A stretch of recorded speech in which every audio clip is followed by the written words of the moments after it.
ఆరోగ్యాభిలాషులందరికీ నా హృదయపూర్వక నమస్కారములు. ఈరోజు మనం రుచులను తినాలంటే ఎప్పుడు తినాలో తెలుసుకోబోదు. ఇదేంటండి రుచులను ఎప్పుడు తినాలో కూడా మీరు చెప్పాలా అని నన్ను అడగొచ్చు. నిజమే మరి. మనిషికి తినటం కూడా ఇప్పుడు చెప్పాలి, ఎప్పుడు ఆపాలో కూడా చెప్పాల్సి వస్తున్నది. ఎందుకంటే హద్దు మీరినప్పుడు చెప్పక తప్పదు కదా.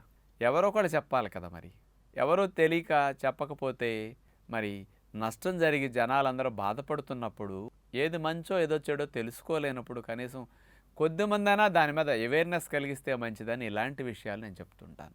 ఇప్పుడు నేను చెప్పే ప్రోగ్రామ్స్ కానీ ఎపిసోడ్స్ కానీ లేదా పబ్లిక్ మీటింగ్స్ కానీ పెద్ద ఎక్కువ ఇంట్రెస్ట్ అనిపించదు నా సబ్జెక్ట్ అంటే. ఎందుకంటే సత్యనారాయణ రాజు అనేసరికి ఉప్పు మానై, నూనె మానై, నెయ్యి మానై, మసాలాలు మానై, చింతపండు పంచదార బెల్లం మానై, అన్నిటినీ మానేయమంటాడు. కాబట్టి ఈయన కార్యక్రమాలతోటే మానేస్తారు.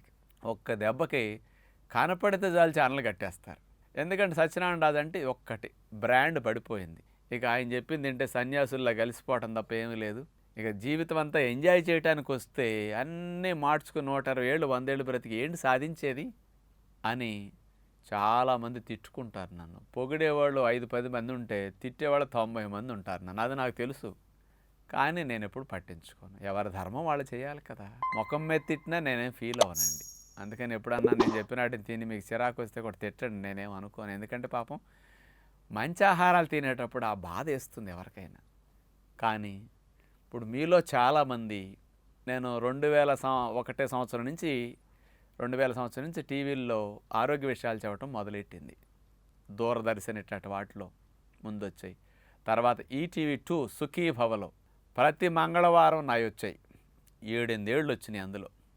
ఇక తర్వాత మా టీవీ, ఈ ఛానల్స్లో నేను చెప్పేటప్పుడు పేరెంట్స్ చూసేవాళ్ళు చాలామంది. ఇప్పుడున్న 35-40 ఏళ్ళ వాళ్ళందరూ కూడా మీరందరూ వయసులో చదువుకునే వయసులో ఉన్న పిల్లలు, మీ పేరెంట్స్ చూస్తూ మిమ్మల్ని కూడా చూడమంటే బలవంతంగా కూర్చోబెట్టిన తిట్టుకుని చూసేవాళ్ళు. అలా లేచి వెళ్ళిపోయేవాళ్ళు. ఇప్పటి నుంచి మాకు చెప్తారా అన్నట్టు. అలాంటి భావన మీకు కొంతమంది అప్పుడు ఉండుంటుంది. మిమ్మల్ని అందరూ మేము చిన్నప్పుడే చూసేవాళ్ళం అని టీవీలో అంటుంటారు ఇప్పుడు కూడా. అప్పుడు పేరెంట్స్ చెప్తే ఎక్కలా, కానీ ఇప్పుడు మీకు ఎక్కుతుంది. ఎందుకంటే తెలుసా, ఇప్పుడు నేను చెప్పే వీడియోస్ విపరీతంగా చూస్తున్నారు. ఎందుకు? అన్ని చోట్ల తిరిగి తిరిగి నష్టం జరిగి ఎక్కడికి వెళ్ళినా సొల్యూషన్ దొరక్క ఇక నేను చెప్పిన తప్ప సొల్యూషన్ ఉండదు. అప్పుడు మీకు ఏంటి నేను చెప్పేది? మంచి తినండి, చెడు వదిలేయండి. 25 ఏళ్ళని చెప్పేది ఇదే మొక్క. ఎందుకంటే మనిషికి ఇంకొక సొల్యూషన్ లేనప్పుడు, ఆల్టర్నేటివ్ లేనప్పుడు గతి లేక తప్పక మారాల్సి వస్తుంది. అందుకని final solution nature cure, way of life ఇది. కానీ రుచుల్ని ఎప్పుడు ఎంజాయ్ చేయాలో మీరు తెలుసుకోవాలి, ఎప్పుడు ఎంజాయ్ చేయకూడదో తెలుసుకోవాలి. నాకు రుచులు ఇష్టమే. సత్యనారాయణ రాజుకి అసలు ఉప్పు నూనెలు కారాలు మసాలాలు తీపులు అంటే ఇష్టం ఉండదు అనుకుంటారేమో. నాకు భలే ఇష్టం. ఎవరికి ఇష్టం ఉండదని ఈ భూమి మీద? అందరికీ ఇష్టమే. కానీ కొందరు కంట్రోల్లో ఉంచుకోగలుగుతారు, కొందరు వాటి కంట్రోల్లోకి వెళ్ళిపోతారు. తేడా అది. బాగుండాలి అంటే మనం రుచుల్ని మనం తినాలి. మనల్ని అవి తినేసేటట్టుగా మనం తినకూడదు, అది గ్రహించాలి. మనందరం రుచుల్ని తింటున్నాం, మనల్ని తినేసేటట్టుగా వాటిని తింటున్నాం, మనల్ని నాశనం చేసేటట్టుగా మనం తింటున్నాం. అందుకని ఉదయం ఇడ్లీ దోశలు పూరి పెసరట్లు రుచిగా ఉంటాయి, కానీ మొలకలు అట్లా రుచిగా అనిపించవు. కానీ ఇడ్లీ దోశలు పూరి పెసరట్లు తింటే జీవితం ఎలా ఉంటుందో మీ అందరూ ఎక్స్పీరియన్స్ చేస్తున్నారు. అప్పుడు లావయ్యి షుగర్ వచ్చి, బొజ్జలు వచ్చి, కొలెస్ట్రాల్, ట్రైగ్లిజరైడ్స్ వచ్చి, గ్యాస్ ట్రబుల్ వచ్చి, మలబద్ధకం వచ్చి. అదే మొలకలు తింటే ఎన్నిటికీ పరిష్కారం ఇస్తాయి. కానీ పూరి ఇడ్లీ దోశలు పెసరట్లు ఉన్నట్టు మొలకలు ఉండవు. అలా అని మొలకలే జీవితకాలం తింటూ పూరి దోశలు పెసరట్లు లైఫ్లో ముట్టొద్దా? కాదు, కంపల్సరీ తినండి. ఎప్పుడు తినాలి? లిమిట్ ఉండాలి. మండే టు సాటర్డే అన్న ఆరోగ్యానికి మొలకలు తినండి, సండే పూరి దోశలు పెసరట్లు. రుచుల్ని తినాలంటే ఒక టైం పెట్టుకోండి, కానీ ఆరోగ్యాన్ని తినటానికి ఒక టైం పెట్టకండి. ఆరోగ్యంగా ఉండాలి అంటే తినాల్సినవి టైం బౌండ్ పెట్టొద్దు, జీవితకాలం అని పెట్టుకోండి. రుచులకి టైం బౌండ్ పెట్టండి. ఇప్పుడు ఇంతకాలం మీరు రివర్స్లో ఉన్నారు. రోజు రుచుల కోసం తిన్నారు, ఎంజాయ్ చేయటం కోసం తిన్నారు, ఆరోగ్యం కోసం కూడా టైం బౌండ్ పెట్టుకుని చేయలే. అందుకని ఆరోగ్యం గుల్లగా పోయింది. ఇప్పుడు ఎవరిని తీసుకున్నా, ఏ ఇంట్లో తీసుకున్నా కూలివాడి దగ్గర నుంచి బాగా కోటీశ్వరుడు వరకు బాగా ఎడ్యుకేటెడ్ సైంటిస్టులు వరకు తీసుకున్న ఐఏఎస్ ఐపీఎస్ పెద్ద పెద్ద ప్రముఖుల్ని తీసుకున్న ఎవరింట్లో కూడా ఆరోగ్యవంతుడు అనేవాడు కనపడ్డా అసలు అడ్రస్సే ఉండదు. ఎక్స్పీరియన్స్ చేయకుండానే చచ్చిపోతున్నారు కోట్ల మంది అసలు. కానీ రుచులను ఎక్స్పీరియన్స్ చేస్తున్నారు, ఆరోగ్యాన్ని ఎక్స్పీరియన్స్ చేయకుండా పోతున్నారు. అందుకని రుచులను ఎంజాయ్ చేయటం తప్పు కాదు, లిమిటేషన్స్ ఉండాలి దానికి. మధ్యాహ్న పూట తెల్లటన్నం, సాంబార్లు, రసాలు, ముద్దపప్పు, ఆవకాయ, వెన్నపూస, నెయ్యి, గోంగూర పచ్చడి, అన్నము, వెన్నపూస, ఇవన్నీ కాంబినేషన్స్ ఎంత బాగుండవండి. గుత్తి వంకాయ పులుసు ఎందుకు బాగోదు, మసాలా కర్రీస్ ఎందుకు బాగోవు, నూనెలో దేవిన బెండకాయ ఫ్రై, బంగాళదుంపల ఫ్రై కమ్మగా ఉండదా? ఎవరికి బాగోదండి. కానీ మనం సుఖంగా ఉండాలంటే వాటిని కాస్త కంట్రోల్లో ఉంది. అందుకని మండే టు సాటర్డే ఆరోగ్యానికి వంటలు వండుకోండి. మీ పిల్లలకి జబ్బు రాకుండా, మీకు జబ్బు రాకుండా వండుకోండి. ఆలోచన సరళి మార్చండి వండే తీరులో. ఎంజాయ్ చేయడానికి ఆ వంటలు, ఆరోగ్యానికి ఆ వంటలు కాదు. అవి ఎవరు తిన్నా సరే హాస్పిటల్ పాలవక తప్పదు. అందుకని డాక్టర్ను కూడా రోగాలు వదలవు చూడండి. సూపర్ స్పెషలిస్ట్ డాక్టర్స్ కూడా కొన్ని లక్షల మందికి ప్రాణాలు నిలుపుతారు, కానీ వాళ్ళ కూడా రోగాలతో బాధపడుతూ చనిపోవాల్సి వస్తున్నది. ఇది సమాజ పరిస్థితి. ఎందుకంటే ఆవిడ ఏ వంట పెడుతుందో ఆ స్పెషలిస్ట్ కూడా అదే వంట తినాలి. ఆయన జీవితాన్ని నాశనం చేసేది కూడా ఆవిడ వంటలే. మళ్ళీ అక్కడ ఏమిటే ఈ నూనెలు, ఏమిటే ఈ మసాలాలు, ఏమిటే ఈ కారాలు, ఆవకాయలు అని ఒక్క డాక్టర్ నిలదీయమనండి. ఏంటే నూనెలో పూరీలు దేవి పెట్టడం రోజు అని అంటాడండి ఒక డాక్టర్ అన్న? ఇండియన్ మెడికల్ అసోసియేషన్ వారు ఇచ్చిన సమాచారం ఒక 8-10 నెలల క్రితం ఇచ్చారండి. ఏమనండి తెలుసా? అంటే ఈ 2019లో భారతీయుడి సగటు ఆయుర్దాయం 68 ఏళ్ళు అయితే, ఇండియాలో ఉన్న సగటు డాక్టర్స్ ఆయుర్దాయం 58 ఏళ్ళు అని ఇచ్చారండి. అందరికంటే, అన్ని వృత్తుల వారికంటే డాక్టర్స్ ముందు చనిపోతున్నారు. ఇక అనేక కారణాలు ఉండొచ్చు, కారణాలు ఇప్పుడు వద్దు ఇక్కడ. కానీ అందరికీ ఆరోగ్యాన్ని ఇచ్చి ఎన్నో జీవితాల్ని కాపాడిన వైద్యులు అనారోగ్యంతో ముందు చచ్చిపోతున్నారంటే కారణం ఆ డాక్టర్ ఆరోగ్యాన్ని కూడా వాళ్ళ ఇంట్లో వంటగదిలో పాడు చేస్తున్నారు. వాళ్ళ ఆవిడ చేతిలో ఉంది ఆయన ఆరోగ్యం. అందరి ప్రాణాలు ఈయన నిలుపుతుంటే ఆయన ప్రాణాలు వాళ్ళ ఇంట్లో ఉండే వంటలు త్వరగా తీసేస్తున్నాయి ఇక్కడ. కానీ ఇది ఎవ్వరికీ తెలియదు. వంటలు మారిస్తే ఇంత మార్పు వస్తుందని ఎవ్వరు ఇట్లా మాట్లాడరు. నేనెందుకు ఈ విషయం చెప్పగలుగుతానంటే మీ అందరికీ ఒక కోణంలోనే నాలెడ్జ్ ఉంది. నాణ్యానికి ఒకవైపే తెలుసు. అటు డాక్టర్లైనా, న్యూట్రిషనిస్టులైనా, డైటీషియన్లైనా, ఇతర న్యాచురోపతి డాక్టర్స్కైనా. కానీ నాకు రెండో వైపు ఉందంటానికి ఒకటేమిటి అంటే, ఉప్పు, నూనెలు, కారాలు, పులుపు, మసాలాలని 7 రుచులు వేయకుండా నేను వంటలు డిజైన్ చేసి 30 ఏళ్ళు అవుతున్నది. 25 ఏళ్ల నుంచి నేను 25-30 ఏళ్ళ నుంచి ఉప్పు నూనె లేకుండా తింటున్నా. కొన్ని లక్షల మందికి తినిపిస్తున్నా. ఈ వండే విధానం మారితే మనిషికి ఎన్ని జబ్బులు తగ్గుతాయో, ఎన్ని మందులు పోతాయో, లైఫ్ ఎంత చేంజ్ అవుతుందో మీకు ఒక కోణమే తెలుసు. ఎంజాయ్ చేయటం, ఆ రుచులు మాని ఇట్లా వండుకు తినటం మీకు తెలీదు. అందుకని మరో కోణం మీకు తెలీదు. అంటే ఉప్పు నూనెలు మానేస్తే మనిషి జీవితం ఎంత బాగుంటుంది మీకు తెలియదు కదా. అందుకని నేను రెండో కోణం మీరు ఎవరు చూడలేదంటున్నాను. అందులోనే ఉన్నారు, బయట పడలేదు కాబట్టి మీకు తెలియదు. అంచేత రుచుల్ని ఎంజాయ్ చేయటం తప్పు కాదు, చచ్చేటట్టు ఎంజాయ్ చేయటం తప్పు. హాస్పిటల్ పాలయ్యేటట్టు ఎంజాయ్ చేయటం తప్పు. సంవత్సరం పొడిగినా మందు బిళ్ళలు మింగేటట్టు ఎంజాయ్ చేయటం తప్పు. అందుకని సోమవారం నుంచి శనివారం వరకైనా ఆరోగ్యం కోసం వంటలు వండండి.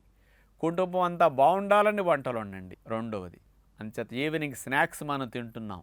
మండే టు సాటర్డే అన్న స్నాక్స్, బజ్జీ, బొండాలు, పానీపూరీలు తింటాం ఆపండి. జ్యూసులు ఏమైనా త్రాగండి ఆ సమయంలో. సండే ఎంజాయ్ చేయండి. ఒక్కరోజు ఎంజాయ్ చేయడానికి ఒక లిమిట్ పెట్టండి. కానీ ఆరోగ్యాన్ని ఇచ్చే జ్యూసులకి లిమిట్ పెట్టకండి. ఎన్నాళ్ళు తినాలి సత్యనారాయణ చెప్పేది? ఎన్నాళ్ళు బ్రష్ చేసుకోవాలండి? ఎన్నాళ్ళు షేవింగ్ చేసుకోవాలి? ఎన్నాళ్ళు స్నానం చేయాలి? ఎన్నాళ్ళు మంచి బట్టలు కట్టుకోవాలి? చెప్పండి. ఇప్పుడు దానికి లిమిట్ ఉండదు. జీవితకాలం చేయాల్సింది శుభ్రంగా ఉండాలంటే. అలాగే మంచి ఆహారానికి కూడా లిమిట్ పెట్టకండి. రుచినిచ్చే వాటిని, హాని చేసే వాటిని, చెడ్డ వాటికి లిమిట్ పెట్టండి. సండే లిమిట్ అంతే.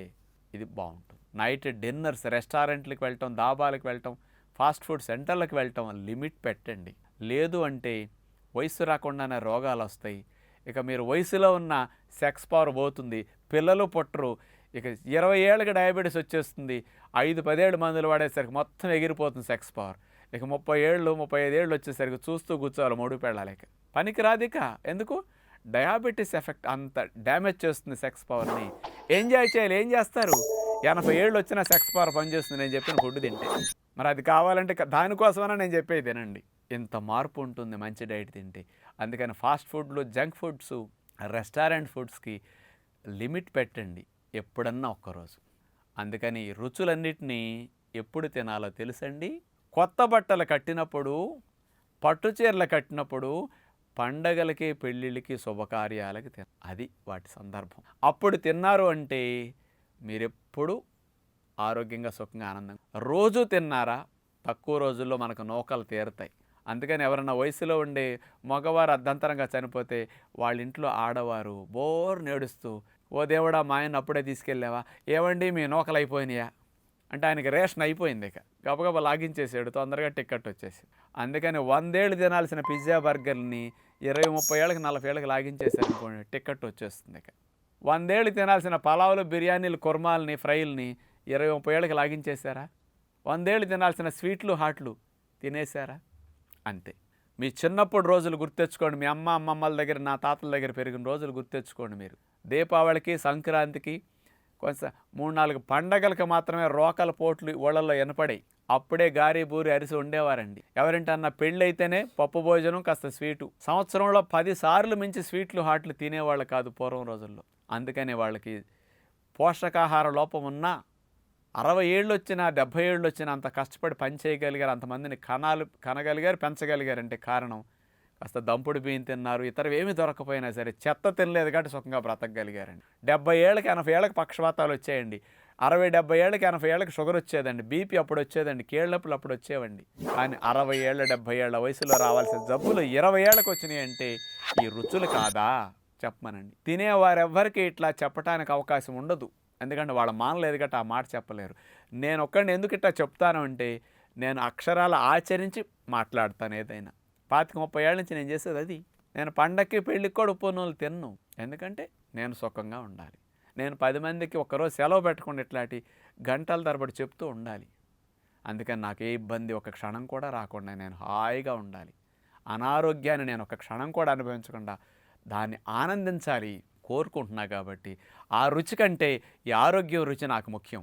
అందుకని దాన్ని నేను ఎక్స్పీరియన్స్ చేస్తున్నా. ఆ క్షణికమైన నాలుక మీద ఉండే కాస్త రుచికి కాస్త దూరంగా ఉంచాలనుకున్నాను కాబట్టి ఉండగలుగుతాం. అందుకని మీకు ఒక లక్ష్యం ఉంటే దేనైనా సాధించగలుగుతారు. ఆరోగ్యంగా ఉండాలని లక్ష్యం పెట్టుకోండి. రుచుల్ని కంట్రోల్ చేయటం మీ చేతిలో ఉంది.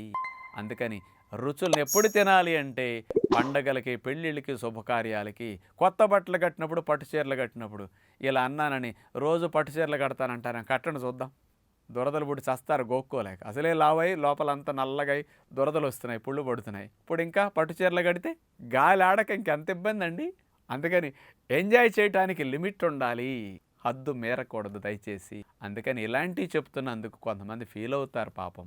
ఆరోగ్యానికి మనం మారాలి. మన ఆరోగ్యాన్ని మన చేతులతో మనం బాగు చేసుకోవాలి. అందుకని మన ఇంట్లో మన ఆరోగ్యాన్ని సంరక్షించుకోవాలి అంటే వంటల్లో మార్పు రావాలి, వండే విధానంలో మార్పు రావాలి, తినే తీరులో మార్పు రావాలి, ఆలోచన సరళిలో మార్పు రావాలి. ఇవి మనందరిలో రావాలి ముఖ్యంగానే. మీ అందరినీ విజ్ఞప్తి చేస్తూ, సత్యనారాయణ రాజు అంటే రుచుల్ని ఎంజాయ్ చేయొద్దని ఎప్పుడూ చెప్పడు. ఎంజాయ్ చెయ్యండి, రోగాలు రాకుండా ఎంజాయ్ చేయండి. మనము రుచుల్ని తినాలి, అవి మనల్ని తినకూడదు అని గుర్తుకోండి. ఎక్కువ కాలం ఎంజాయ్ చేయండి, ఎక్కువ సంవత్సరాలు ఎంజాయ్ చేయండి. జీవితాన్ని అనుభవిస్తూ ఎంజాయ్ చేయండి. అనారోగ్యంగా ఉంటూ ఎంజాయ్ చేయొద్దు ఎప్పుడు కూడా. అందుకని ఆరోగ్యం ఎట్లా ఉన్నదో ఎక్స్పీరియన్స్ చేయాలంటే మేము చెప్పే మంచి మంచి ఆహారాలు రోజు ఎంజాయ్ చేయండి, రుచులను అప్పుడప్పుడు ఎంజాయ్ చేయండి అని కోరుకుంటూ సెలవు. నమస్కారం.